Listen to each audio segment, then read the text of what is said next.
Olá, gente, bem-vindos a mais uma resenha literária da Fran. Dessa vez estou um pouco melhor equipada com esse suporte maravilhoso, essa luz maravilhosa.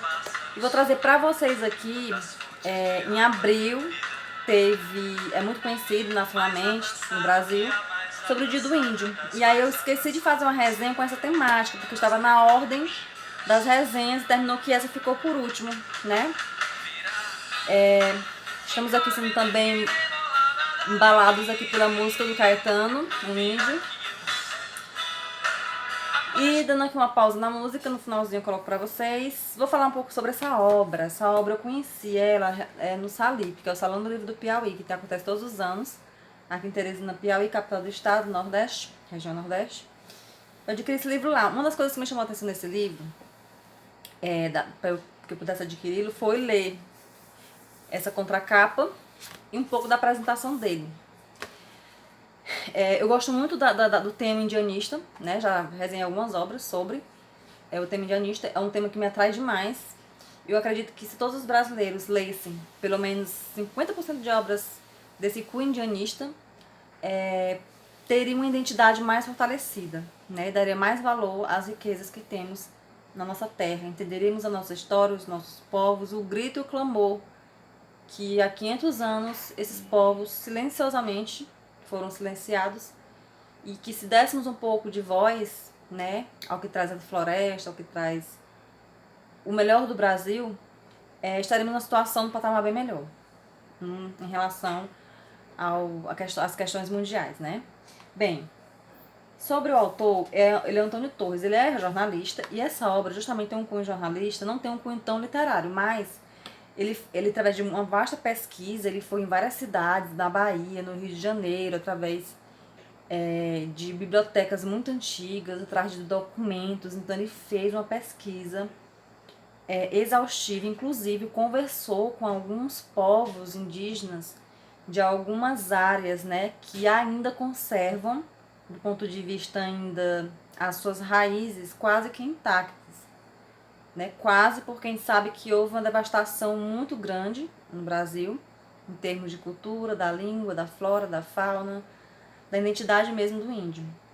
E aí esse autor aqui, que é o Antônio Torres, ele é um autor que tem várias outras obras, inclusive ele é reconhecido na França, para vocês verem. Muitas vezes um autor é conhecido lá fora e não conhecido dos brasileiros, por conta da nossa não leitura, da nossa não aquisição de livros, da nossa terra chamada Brasília. Bem, em relação à obra, o personagem principal chama-se Cunhambebe. Então é em torno dessa figura um pouco mítica e lendária que esse autor vai construindo a história desse livro. Aqui é a foto do Cunhambebe. Esse desenho aqui foi feito por Hans Standen. Se vocês puderem procurar algum documentário, filme, livros, arquivos e artigos sobre esse Hans Standen, ele é um alemão que foi náufrago, que se perdeu no Brasil antes da colonização propriamente dita. E aí ele vai falar como era o modo de viver dos índios de antigamente, né? Inclusive dessa figura chamada Cunhambebe, que realmente ele existiu. Do ponto de vista histórico, então, existem vários estudos sobre ele, sobre o modo de viver dos índios daquela época. Existem, inclusive, muitos filmes também que vocês podem procurar. Dando continuidade aqui à resenha, eu separei aqui vários trechos da obra, para ler para vocês pegarem um gostinho. Eu fiz questão de selecionar algumas partes, mas antes de começar, eu queria que vocês olhassem nesse desenho. Ele é bastante conhecido, embora houve algumas modificações geográficas e urbanísticas. Aqui é o Rio de Janeiro. O Rio de Janeiro há 500 anos atrás. Olha aqui o Morro do Pão de Açúcar, Baía de Guanabara, né, Ipanema, essa região aqui toda. E aí eu vou ler para vocês, eu peço que vocês olhem nitidamente para essa imagem. O índio se chamava Cunhambebe, era um guerreiro. Vamos situá-lo no tempo, a era da pedra polida, e no espaço, uma região paradisíaca que os brancos batizaram de Rio de Janeiro. ignorando seus antigos nomes: rio de Arrefens, rio de Oriferes, rio de Rama, rio de Iácio. Cunhambebe foi o senhor dessas águas, de sonho e fúria. Bem, gente, então é introduzindo e apresentando essa obra que eu começo a ler para vocês alguns trechos, para que vocês possam sentir a pegada da obra. E aí diz que a sua nação chamava-se Tupinambá, o que significa filho do Pai Supremo ou povo de Deus. Ou numa versão mais provável, filho da terra. Então, assim, a gente começa a ver a linguagem indígena que tem um significado muito forte, porque sempre nas histórias deles, nas lendas, no folclore, nos mitos, na formação do povo indígena, sempre está ali, assim como outras civilizações que surgiram aqui na Terra, tem um fundo com lendas, com histórias, assim como aconteceu também na Grécia Antiga, em Roma, enfim. Então, os povos indígenas também trazem sua tradição, da sua árvore genealógica, da sua árvore linguística, também o seu surgimento e o seu pertencimento. Então, a gente já começa a ver com essa primeira apresentação do pertencimento desse índio, Cunhambebe, como o povo de Deus, filho da terra. Então, a gente já começa a observar que eles, primeiro, são povos inteligentes, dois, são povos que possuem sim uma religião, diferente da religião do branco europeu, que foi apresentado a eles, né, e às vezes até imposto. Eles tinham uma noção do seu pertencimento e tinham uma história, né? É diferente do que nós brancos achávamos em relação a eles. E este povo chamado Tupinambá era oriundo do grande tronco Tupi-Guarani. E aí já começa a falar da árvore genealógica, né? E da língua também, da família linguística, né? Dessas tribos. Habitava o litoral brasileiro desde a embocadura do Amazonas até o Rio da Prata. Então ele já começa a situar geograficamente a transmigração desses povos, né? E aí ele começa a fazer outra apresentação dele. Um gênio militar, digamos logo, com suas armas rudimentares, flechas, arcos e tacapes, enfrentava canhões, dos quais escapava ileso. Outra característica que ele coloca aqui é em relação a essa parte militar, né, de estratégia de guerra, porque esses povos, cada povo que vivia numa região era como se fossem nações, né? E aí existiam sim conflitos, existiam demarcação de território, existia culturas diferentes, línguas diferentes, tradições diferentes, né? Então não era pelo fato de todos morarem no Brasil que se falava a mesma língua, que existia uma unidade linguística, que existia uma unidade cultural, não. Tribos diferentes, línguas diferentes, características diferentes culturais, modo de viver também muitas vezes peculiar, distintos. Também tinha uma forma política, vamos dizer assim, no sentido de posicionamento, no sentido do que eles pensavam. Então distinguia-se de povos para povos, vamos dizer assim. Então os índios não eram iguais. Inclusive existia raças diferentes de índios, porque nem todos os índios, que a gente tem aquela característica, aquele estereótipo, cabelo liso, da pele vermelha, né, os olhos puxados. Não. Cada tribo existia também uma herança genealógica, né, e que dava uma distinção entre esses povos, além da língua também. E aí ele fala, né, e realizava uma proeza ainda espantosa, retornava da batalha com um canhão debaixo do braço. Gente, assim, é muito interessante. E ele diz, mais à frente ele diz, né, foi o inventor de uma espécie de guerrilha marítima, com canoas leves ou igaras, feitas com a casca de uma árvore imensa chamada igá-ibira, e que deslizava na água com muita velocidade. Costumava atacar com 30 canoas, cada uma carregando 40 guerreiros. Os portugueses entravam em pânico ao ouvir o nome dele, e não era para menos. Sabiam de quem estavam falando, Cunhambebe nunca lhes pediu contar vantagens. Gente, você já começa a perceber que é uma aventura, realmente, nos tempos do Brasil, né, pré-colonial. Mais adiante, fala de muitas histórias de guerra, de combate entre portugueses, franceses, tupinambás, guaranis. Gente, foi um momento de muita turbulência no Brasil, muitas conquistas e muito top mesmo que a história em relação aos índios. É como se ele desse voz a esses povos, porque até agora, tudo que foi contado, quem sabe da história, foi contado pelos brancos. Quando a gente fala de branco, a gente está falando aqui de identidade, de história, de pensamento. E aí, vou dar aqui continuidade.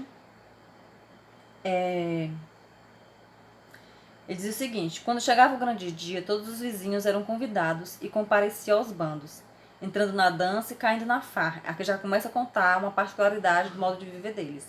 Ao contrário do que poderíamos imaginar, os prisioneiros não se abatiam. Enfeitavam-se de plumas como os outros, mostravam-se alegres, bebiam e dançavam, participando intensamente da cerimônia de suas próprias mortes, que durava de 6 a 7 horas. Depois, sem a menor resistência, eram amarrados pela cintura com uma corda e levados em procissão pela aldeia.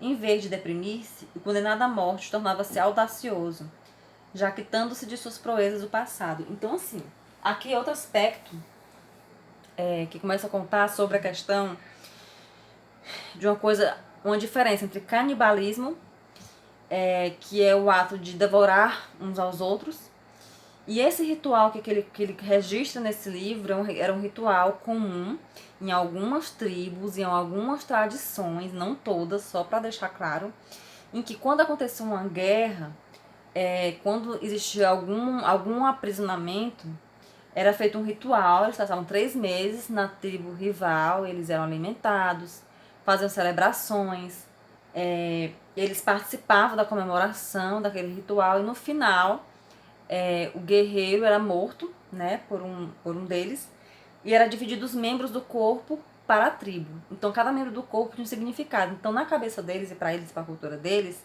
eles absorviam a energia vital daquele guerreiro. Então para quem era capturado e morria, e se dava aquele sacrifício, era um ato de glória, porque eles acreditavam que pelo fato da tribo fazer, né, aquela cerimônia para absorver as energias dele, de guerreiro, né, isso significava que isso era uma espécie de homenagem, né, que ele ia se imortalizar, né, naquela tribo, as pessoas iam absorver sua energia e com isso ele ia se imortalizar, que era isso era chamado de antropoformagismo, né, que é diferente de canibalismo. Canibalismo é quando há a morte do nada, pelo prazer de matar mesmo, e membros da mesma família ou da mesma espécie, enfim. E aqui não, eram membros de tribos diferentes, tinha todo um significado, tinha todo um ritual.